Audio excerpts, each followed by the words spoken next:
السلام علیکم. آج کا ہمارا جو ٹاپک ہے وہ ضمائر کے بارے میں ہے. تو ضمائر بیسیکلی تین قسم کے ہوتے ہیں فارسی زبان میں. متکلم یعنی وہ جو بول رہا، اور دوسرا مخاطب یعنی جس کو مخاطب کیا جا رہا، اور تیسرا غائب یعنی جس کے بارے میں بولا جا رہا. تو یہ ضمائر میں نے لکھے ہوئے ہیں. من یعنی میں، مو یعنی ہم، تو یعنی تو، شما یعنی تم یا آپ، او یعنی وہ، ایشان آنہا، ایشان یعنی یہ، آنہا یعنی وہ. تو یہ ضمائر ہیں. یہ واحد کے لیے ہیں، یہ جمع کے لیے ہیں. یہ واحد اور یہ جمع. تو متکلم واحد، من مخاطب واحد، تو غائب واحد، او متکلم جمع ما، مخاطب جمع شما، غائب جمع ایشان آنا. تو یہ ضمائر ہیں. تو جیسے مثالیں لکھی ہوئی ہیں: پدر من یعنی میرا باپ، مادر ماں میری ماں. اب یہ تو مرکب اضافی میں استعمال کیے گئے ہیں ضمائر. تو آگے چل کر ہم ان کا استعمال فعل کے ساتھ بھی دیکھیں گے، اور ضمائر کی دو مختلف قسم ہیں ان کے بارے میں بھی ہم سیکھیں گے. تو پہلے یہ مثالیں ہم دیکھ لیتے ہیں. پدر من میرا باپ، مادر ماں میری ماں، ہماری ماں. ایکچولی یہ ٹاپک مسٹیک ہو گئی، ہماری ماں. برادر تو تیرا بھائی، خواہر شما آپ کی بہن، دختر او اس کی بیٹی، پسر ایشان ان کا لڑکا. تو یہ مثالیں.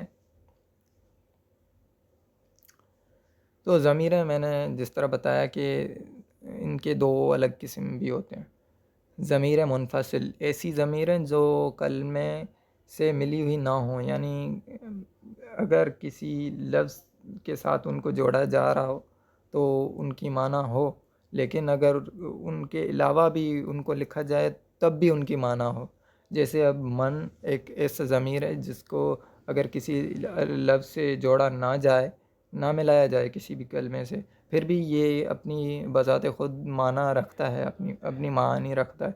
لیکن ضمیر متصل ایسی ضمیریں ہوتی ہیں جو کلمے کے آخر میں ملائی جاتی ہیں. جیسے لباس، لباس ایک لفظ ہے، اس کے ساتھ ضمیر ملائی گئی ہے، لباسم یعنی میرا لباس.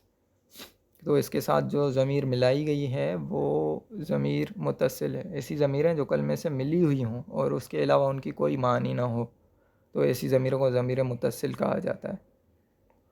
جیسے یہ مثال لکھی ہوئی ہے لباسم، اس کے آخر میں جو میم ملا ہوا ہے یہ ضمیر متصل ہے من کے لیے.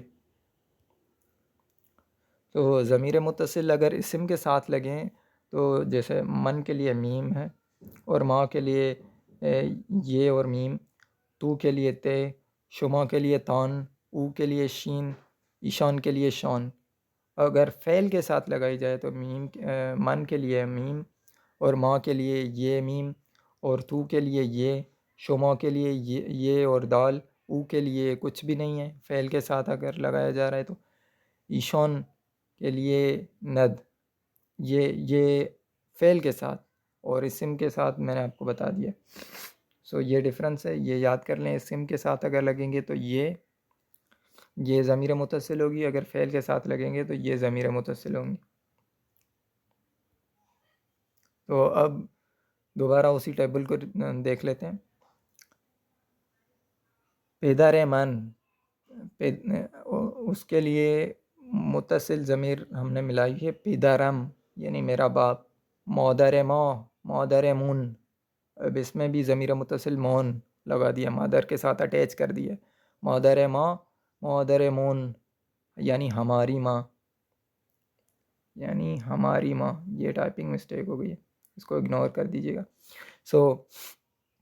برادر تو، اب یہ ضمیر منفصل. برادرت، اس کے ساتھ جو ہے ضمیر متصل لگا دی گئی ہے، تو یہ بن گیا ہے تیرا بھائی. خواہر شما، خواہر تھان، خواہر تھان، اس کے ساتھ ضمیر متصل تان لگا دی گئی، آپ کی بہن. دختر او، دخترش. اب اس میں شین جو ہے ضمیر متصل ہے جو دختر کے ساتھ جوڑ دی گئی ہے بالکل. اب فرق آپ دیکھ لیں، اس میں جو منفصل ہے اس میں پدر من جو لکھا ہوا ہے، پدر من، اب اس میں پدر ایک الگ لفظ ہے اور من ایک الگ لفظ ہے، لیکن جو ضمیر متصل کے ساتھ جو لکھا ہوا ہے ہم نے، اس میں پدرم ایک ہی لفظ ہے، ٹھیک ہے؟ سو یہ فرق آپ جان لیں۔ تو پھسر ایشون، پھسر ایشون ان کا لڑکا، تو ٹھیک ہو گیا، یہ ہے ضمیر منفصل اور ضمیر متصل۔ تو ضمیر متصل جس کلمے کے آخر میں ہا ہو اور اس سے ضمیر متصل ملائی جائے تو ضمیر سے پہلے الف کا اضافہ کیا جاتا ہے، جیسے ہمارے پاس یہ لکھا ہوا ہے خانہ ہے، تو اس کے ساتھ ہم نے ضمیر من کا ضمیر متصل ہم نے لگایا ہوا ہے میم، تو اس سے پہلے ہمیں الف کا اضافہ کرنا پڑ رہا ہے، خانہ ام یعنی میرا گھر۔